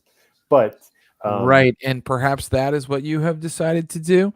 Look, she's willing to do it. I mean, if that comes up, she's willing to do it. So I what feel I like would there's one say is, person who'd really love to weigh in on the fate of Dylan, but I guess they're flying a not plane here. across. I'm fine. What about this? What if I say to Cross, I want you to go with her. Basically, we want Dylan to be the person on the ground and for you to be there, but keep an eye out. Don't make yourself seen. You want me to act as her handler? Exactly. Right. Good. I like it. Mhm. I'll protect her. If she gets into a scrape, extraction. And just to be clear, when we have identified a target, should I approach or should I bring in you? Let us do the talking. Okay. I'll get started right away. Cross. Ario Speedwagon is appearing at the Steel Stacks in 2 nights. Can I, before he leaves? Well, Of course. Cross. they Yeah. ain't seen nothing yet. She's not to be harmed. She's not to be turned. Got it? She won't be. Freedom to choose. That's what we're all fighting for. And he heads out to go work on this reconnaissance operations for you. Okay. So you've set that up. That's exciting. But soon when we get back from our little break, we are going to need to decide what your next mission will be. Right. And we still have time in the show tonight for you guys to choose more personal activities that you want to pursue. But I'd say also we should choose what your next action as a coterie will be, and you get to decide it without Thomas tonight because he ain't here. So in order to decide that, you can just kind of throw things at me that you think would be like the next good move, or you can talk to the other vampires here who, of course, all have suggestions. Okay. Maybe you don't want their suggestions, which is completely fine. You guys are in charge. Just let me know. Okay. Top of head is recon to learn if the Blood Dance Nosferatu conflict is stoked. Mm-hmm. Possible other attack on other coterie, TBD. Mm-hmm. I'm also wondering if maybe as all-inclusive a resort as this hospital is, would it not be wise to move more frequently Right. if people are in fact looking for us? Right. But- So that I kind of hand waved it the first time you guys were like, let's go to this hospital, right? Because I thought it was so smart to just immediately move and not stick to that location. But what I will say is that it will be a little bit more of a long-term activity that you could start now if you wanted to find a new haven. Let's say that maybe we could put someone on that, right? To like sort You of be absolutely looking. could. You Mhm. have. I don't know why Bob seems like the type. No, Bob's not going to fucking know. Bob's a weasel. Who would know? Who would Actually, know? Bob walks in to talk to you right now. Oh, Bob. Bob. Hi. Hey. Hello. Did you spill a grape soda on your shirt, Bob? This is, I think, no. Oh, never mind. What do you need, Look, Bob? guys. Yeah, no, we got to be really quiet. Actually, can we not talk in that here? Can I wave him into like a nearby room? Yeah, I mean, not in the building, like not in the hospital. What do you need, Bob? I'm afraid she'll hear me. You're afraid of what?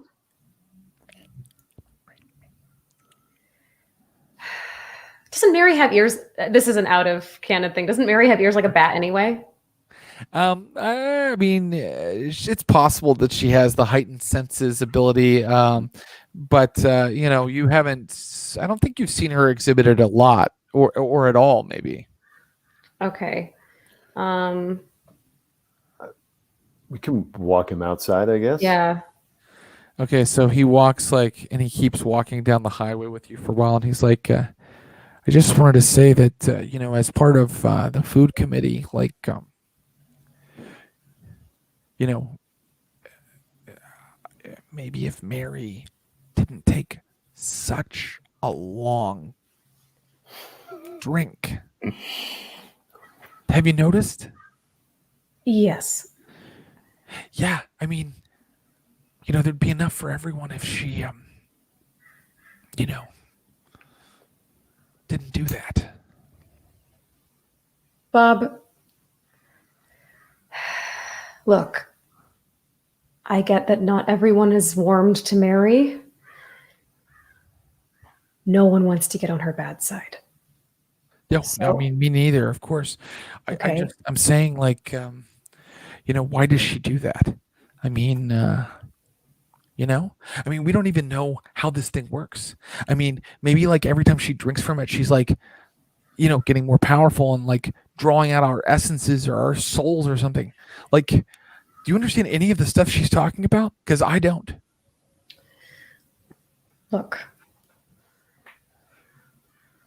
I hear you. I know that this hasn't been easy on you. I know that blood is in short supply. But if we don't have Mary, we have nothing. Look, I'm just saying, like, Curtis, you can't, summon a raccoon every time everybody needs to feed. Like, Yeah, I'm not going to, Bob. you guys broke into the hospital and took down Derek. I mean, he was around the rest of the Anarchs for a while beforehand. Like, you could break into that blood bank. I mean, there'd be enough for us to survive for months. Like, The Camarilla are expecting that, Bob.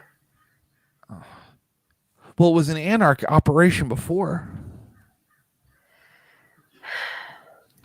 And they busted it up. We can't go back to blood banks. We have to come up with a more creative solution. And if you have one, apart from asking Mary to take sips, I'm open to hearing it. Look, that urn can turn anything into vitae. You've seen it. We have to get creative. We have to do something that they're not going to expect. This organization values independent thinking and creativity, Bob.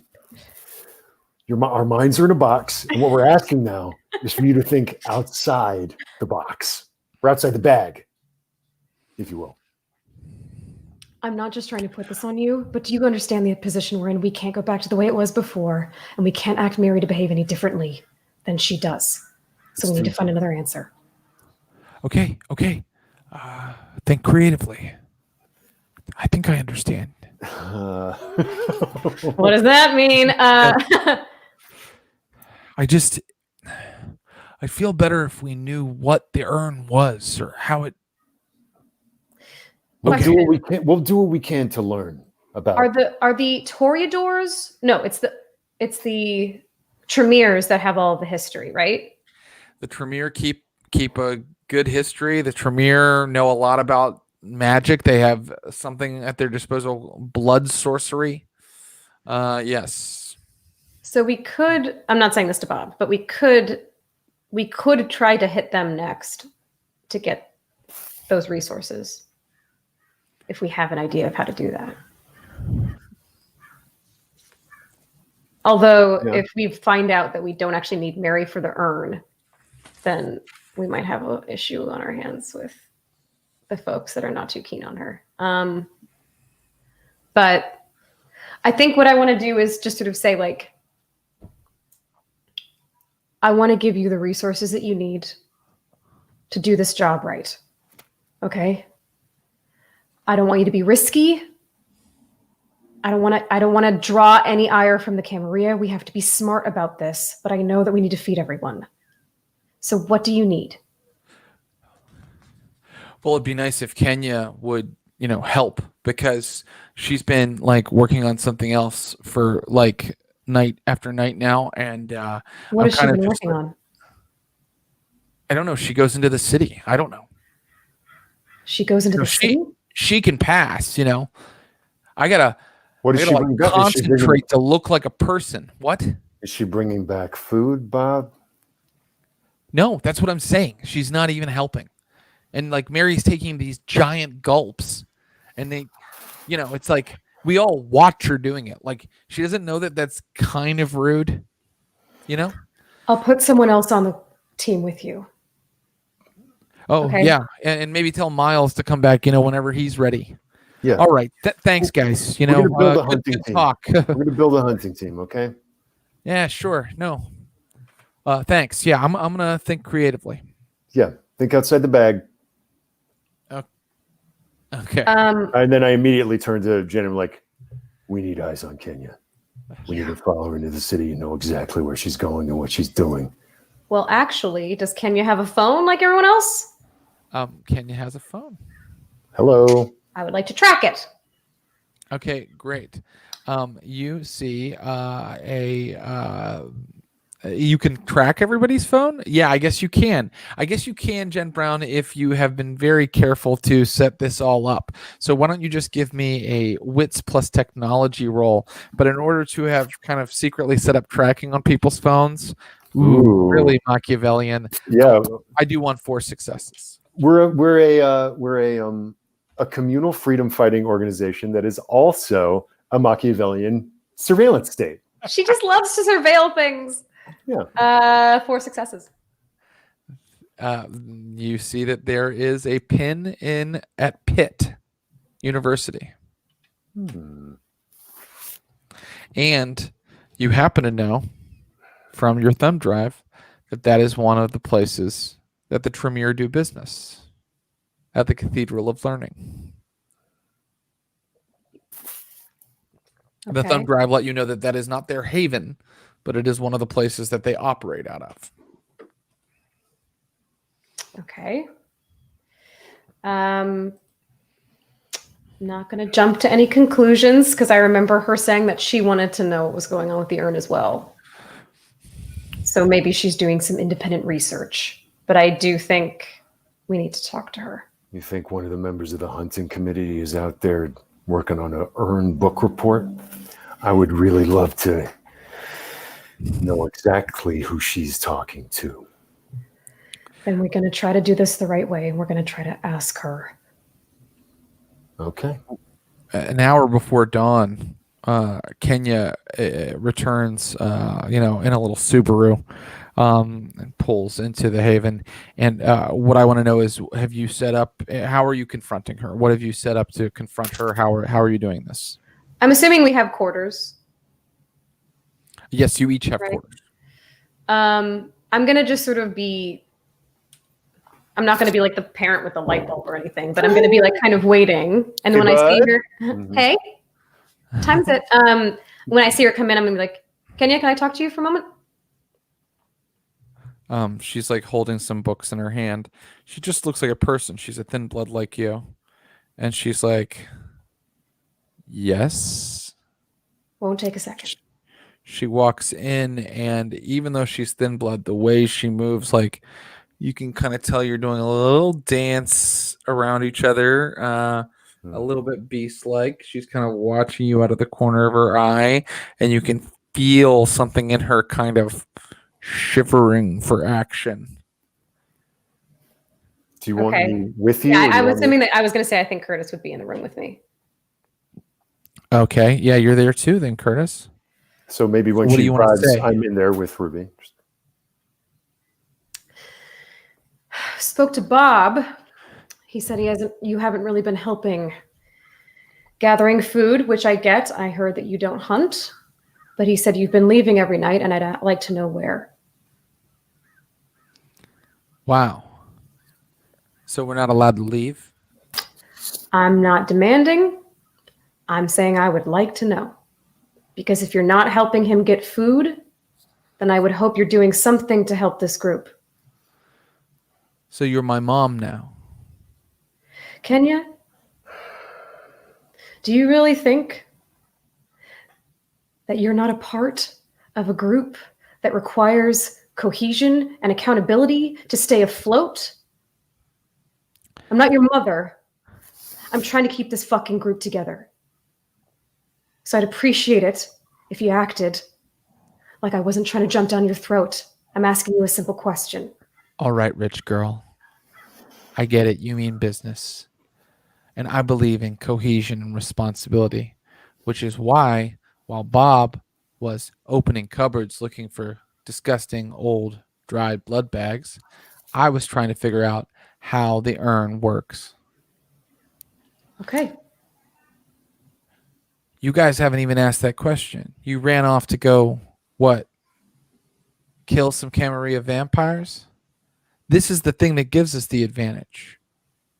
Have you ever asked yourself why in Pittsburgh there's some kind of Babylonian pot that turns everything into vitae? Have you thought about that? I assume there's like places to sit around. Sure. Yeah, her room is a room. Like it's like something a person would live in. The only difference is no windows. And when she shuts that big door, it locks pretty tight. Okay. Then I'm going to I sit. think maybe I'll pipe up and it's like, we've been trying to engage in a few acts of self-preservation so that when we feel safe, or should I say, so that some of us can feel safe, to ask these kinds of questions. It'd be nice. Yeah, well, I don't believe in killing anyone. And that's why I figured out that there's only one place that thing could have come from. Did you know that Pittsburgh has a Near East archaeology museum? It's been open since 1924. That's a long ass time. And it's right next to the Theological Seminary in East Liberty. Now, I don't know anything about Babylonian urns or anything like that, but if you ask me, it had to come from there, or someone there has to know something about it. We should go there and we should ask them. Okay. Okay? Okay. All right. See, this is what happens. We have conversations. We tell each other what we know. We move forward. Well, Kenya, yeah. I get it. All right. I can hardly stomach this shit myself. We need all of us. So, if this is what you want to do to help, then what do you need? Well, I'm just afraid, like, when I go, like, what if there is someone dangerous there, you know? Like, I can pass for human, but it's hard to go out during the day, and I could probably use some protection. That can be I'm arranged. thinking I might have to, I mean, we might have to break in. The place closes at, like, 10 p.m. Completely shut down. No one inside. What do you need from there specifically? I don't know. I just want to go in and like look for some sort of file on the urn, or maybe talk to people that work there. I don't know yet. Well, we'll figure it out. Can I do a quick insight check on her? Sure. Of course you can. I just want to see. Okay, would it be insight plus intelligence or? That seems good. Yeah, roll that. Okay. It's so nice not having any hunger. 4 successes. 4 successes is enough to tell you that she is on the level. She's on the level, and as far as you can tell, she resents that she resents that you're parenting her still a little bit, but she is on the level with you. And so if you can do this one of two ways, players. You can decide to go on this mission with her, or you can, as you did with Cross, send a team with her to kind of try to find this stuff out. Seems to But as me, she spoke, it is going to require breaking in. It's not, they can't go during daylight hours. I mean, Dylan could, but Dylan, Yeah. we already put her on a task. You got Dylan on a task. You can Curtis move is her. also maybe wondering It's not if- like clicked and you can't reverse it, but let me know what you want to do. I'm like, I mean, surely they gotta they got a staff, and we can find out who their staff is and what their expertise are. Yeah, I know somebody around here in those websites. I don't know if we could find a person, This an is expert. the staff, and Kenya puts like a printout in front of you that has like, a website's photos of like different like professors, like Professor headshots. Yeah.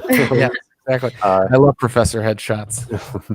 And yeah, it seems like, I don't know, we might be able to interview one of these people. We can be persuasive. Kenya, And if you had to gauge your charisma in a level of pips, what would you say? On a scale of 1 to 5, Pips of Pips. charisma. I'm not really. I don't have that knack. I'm better at going unseen. Okay. good to know. Well, I guess there's a few options. We have if we have professor contacts, we could be emailing them also. We wouldn't even have to meet them in person. We could just be setting up a email correspondence. Yeah, in that case, it would be like a little bit more of like a long-term kind of a goal. Like, we would just start like this project and you guys would just make a roll right now. I probably wouldn't be a ton of successes if you're just kind of like, doing a thorough web search and like emailing these people to get info.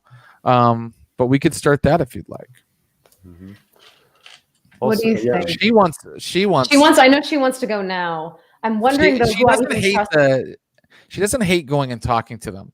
She actually really likes that, especially if you can give her someone who can make them forget she ever talked to them. But she doesn't have that knack. I do. I'm just wondering if there's something else that we could. It sucks not knowing how well our plan went off because it's hard to then figure out what we need to do next session. Because we could go with her, but I'm just sort of wondering if our time is better spent. So that could be your mission next time, if you'd like, finding out how well your plan went off, or you could put someone on that. But we are arriving at the end of our session tonight, so we do need to decide, make a decision on Kenya's proposed activity here, and then we need to decide what you're doing next time. So, what do you think? What say you, leaders? What do you think, Curtis? I know this one is like so many little social things, and it some might say it lacks the drama of dashing and breaking into an apartment and stashing a katana and 5 people into a hot water heater, but there is something to just like calmly deciding whether or not to email a professor.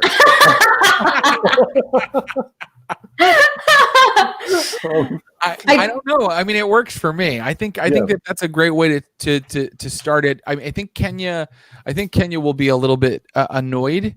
I know that's the thing. She's obviously smart, and I kind of want her to. I kind of want to. I feel like it might be interesting to set up in person with one of these profs.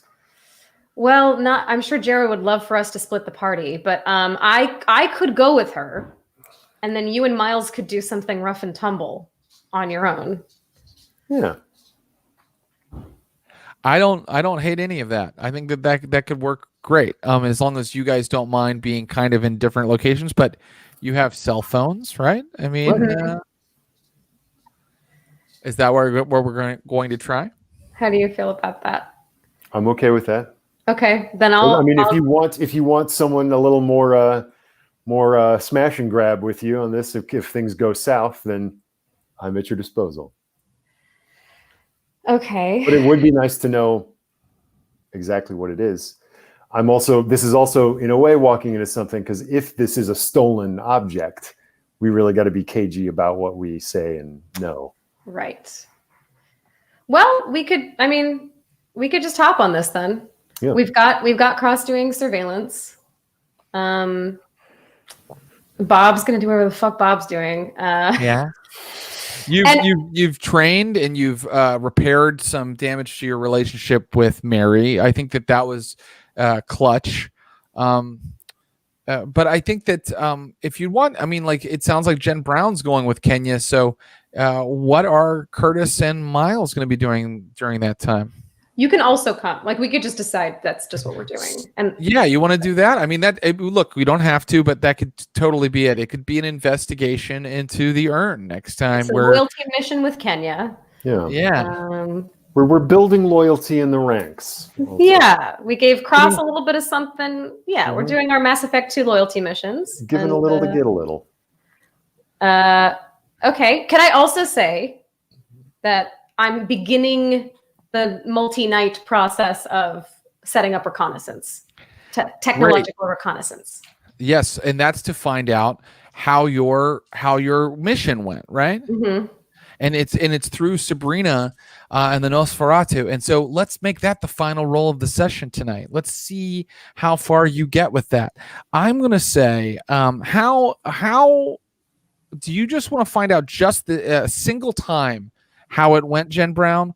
How the one mission went, or do you want to set up something that you can use repeatedly?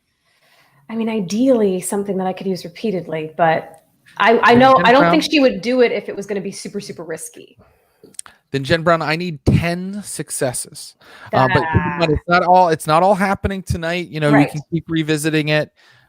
So for our final roll, would you please roll something plus technology? Surely, I think it's going to be manipulation plus technology. Manipulation.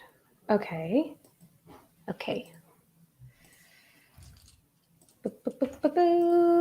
4 successes. Hey, you're very close. How many dice is in that pool? 7. You're setting it up because you could get the rest next time. And so you hack away into the night, and next session we will begin the horrifying, harrowing process of emailing professors. Now, I'm kidding. We will delve into what the urn is, where it comes from, and why it has the powers that it has. We will learn these things, and hopefully that will help the Anarchs survive for a night longer. Thank you to Ashley Burch and my friend Ross Bryant, both of you, for being here tonight. That is tonight's session of Vampires of Pittsburgh. How fun. I thought it was so fun. I love these, getting to know the NPCs. It feels like we're all talking the whole time, and you guys use your time so well. So thank you. Let's have a digital round of applause for our friend here. Yes. Thank you, Declan. Thank you. Thanks, guys. So next time we will have our friend Tommy Middle D back, and we will solve the mystery of the urn. I am going to say, how are you guys feeling? Do you think your leadership is going well? Do you think that you're managing this group? I think we have a tenuous grasp, but I think we're handling the group dynamics okay. I think we're doing okay. Yeah, it's really hard to tell. Y'all were hurting. My favorite leadership tactic was Curtis with Cross. Like, that's an amazing plan. And you're brilliant. I really love that. But I really like seeing you guys kind of drive this thing. So thank you again. Thank you. And we'll see you in, I think it's like 2 weeks. I think we'll see you then. But thank you. Let's say goodbye to our players for now. And we'll talk to them again very soon. I'll hang out for a moment and just to kind of help go through our usual spiel and remind you guys about our upcoming schedule. So, and I'm here to, of course, answer questions or talk to you guys about whatever you'd like to talk about. Maybe something non-vampire related. Do you want to talk about Lovecraft Country? I watched it. I'm an episode behind. Okay, Vampires of Pittsburgh. Keep this in mind, guys. New schedule, and it's on all of our socials. Actually, let's start there. Follow our socials, Twitter, Instagram. Get on the Facebook group. Join that. Follow us. I said Instagram. That's a great place to find out what we're doing. We're adding extra games. We're adding new games in October. So you want to follow all that so you see what's going on. And if you do that, you will see that what we have just posted is our schedule for this month, September. Vampires of Pittsburgh will be moving from Wednesdays. They will be moving from Wednesdays to Sunday at 6 p.m. Pacific. And the Neptune Society, our Call of Cthulhu regular game, will move from Sunday to Saturday at 6 p.m. Pacific. Why are we doing this? Some people have gone back to work. And if you are someone who is an actor on a TV show, sometimes a 6 p.m. start on a weekday is impossible for you. And then I'm traveling. There's all kinds of reasons. When it returns, Neptune Society's next arc will be a veritable symphony of insanity, as our own Ross Bryant, who you just saw playing Curtis, wait, he was over there, he will return as Orlando Robichaud, the New Orleanian violinist. He will have Becca Scott's Wilma Middlemass with him. And we have got a great player for the next arc, Kate Welch, recently of Wizards of the Coast and D&D 5e. She'll be joining us to play in a mystery that takes place on the eve of the Civil War in New Orleans. I'm really excited about that. And then this is our biggest announcement. And I mentioned new games. This is it. I'm so excited that in the month of October, we are starting a special October game of Warhammer. If you're unfamiliar with that world, it's the perfect way to bring fantasy into Stream of Blood, because it is a grim world of perilous adventure. And I know some people are familiar with the miniatures. Those are beautiful and awesome, and I own and have painted a lot myself. But the fantasy role-play game just got a new edition, the tabletop role-playing version, and Humphrey Carr has our game master will be Humphrey Carr. You may have seen on the Neptune Society playing Cork every pitch of Hammer Fantasy Roleplay, and he will be GMing that game with a really exciting all-star cast. I can't wait for you to see it. It will culminate in a Halloween climax because it will be a horror-themed fantasy game. So I'm sad I can't play in it. We tried to figure out a way for me to play in it. I just, with the 3 games I'm doing, because Coven will stay on Tuesday nights at 7 p.m. With everything I'm doing, I just couldn't do it. But you have got to tune into that game. This is the biggest announcement. I can't wait. I can't believe I saved this for the last. Stream of Blood is offering subscriptions now. We're offering subscriptions. They should be available this week, and perks will roll out for our subscribers shortly thereafter. There will be badges and Vampires of Pittsburgh emotes and Neptune Society emotes, and these offerings will be in addition to the stream as it currently exists. So if you subscribe, you'll get these extra little things like emotes and badges, but the stream will remain, essentially free. All of the shows that you already get, those will remain. You'll still be able to watch them. You don't have to be a subscriber to watch our shows, but if you are a subscriber, you'll get some extra little things. And emotes and badges and little things like that are just the start of it. We really have plans to make, games available to our subscribers eventually that maybe not everybody can watch, or that even maybe the subscribers can play in. So those are all of our announcements. They are big and huge, and we will continue to roll those out on socials too if you want to check them again. Special thanks go to my producers, Clinton Trucks, who you saw earlier tonight, who helps me prepare all of these games and works the dials while we're playing them to make sure they go smoothly, and Brian Baldinger, who helps us with all of that as well, with all of our tech and with all of our booking and all of that. So thank you to Clinton and Brian. Our social media manager, Megan Arch, without promotion, nobody knows we're here. Background artwork by Will Potworth, who just finished a new piece today for our next Neptune Society adventure, and I haven't gotten to tell him thank you. Will, thank you. It looks beautiful. I can't wait for people to see it. Our Stream of Blood logo was created by Garrett Ross, and we've had additional design work by Sophia Otero and Sarah Carr. That's it. That's Vampires of Pittsburgh for tonight. We'll see you in 2 weeks. Oh, wait, we have questions. Hey, Jared, have you played any of the other World of Darkness games such as Changeling? If so, what's your favorite? Yes. I've played, I think I've played all of them now, and it's very hard to pick a favorite. And I'm going to have a controversial favorite. But my favorite world is Wraith. I think Wraith, old World of Darkness, Wraith is my favorite game in their line. I love the fact that you're in kind of like this like afterlife world, but you can also, if you want, interact with the living world, Earth, if you want. So it allows it to be this like kind of easy game, or this very real game. real people who have loved ones, obsessions, and real problems. The shadow in Wraith, which is a game mechanic in Wraith, if you're not familiar with it, where another player portrays the dark side of your character, is extremely hard to carry off. You need the best group of role players you could possibly get. But we have that on this stream. So maybe one day we can play a game of Wraith on here. I would really love to do that. That's my favorite. Are you excited to finally touch the Premier clan after 24 episodes? I really am. And I put them in episode 1 because it was thrilled with definitely love to weave into the whole show. And for whatever reason, our players just have kind of stayed away from them. But I think that they're going to start coming to the fore, the Tremere. And they're a cool clan. I think they're the clan I said I would become if I could be a vampire. So I'm very excited. If Miles has some skin, you have Gabrus or Reno do a guest spot as Bob. I don't know if I can do that, honestly. I love those guys. They're amazing. But is my character, and my portrayal is sort of canon at this point.